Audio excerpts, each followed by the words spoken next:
বিসমিল্লাহির রহমানির রহিম।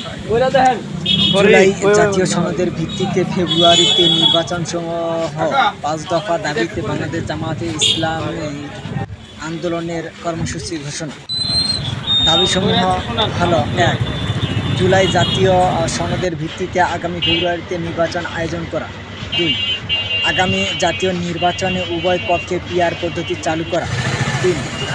অবাধ, সুষ্ঠু ও গ্রহণযোগ্য নির্বাচনের লক্ষ্যে সকলের জন্য লেভেল প্লেইং ফিল্ড নিশ্চিত করা। ৪. ফ্যাসিস্ট সরকারের সকল জুলুম, নির্যাতন, গণহত্যা ও দুর্নীতির বিচার দৃশ্যমান করা। ৫. স্বৈরাচারের দোসর জাতীয় পার্টি ও ১৪ দলের কার্যক্রম নিষিদ্ধ করা। উক্ত দাবিসমূহ বাস্তবায়নের মাধ্যমে জনগণের দাবি আদায়ের লক্ষ্যে ঐক্যবদ্ধ হওয়ার জন্য আমরা দেশবাসীর প্রতি উদাত্ত আহ্বান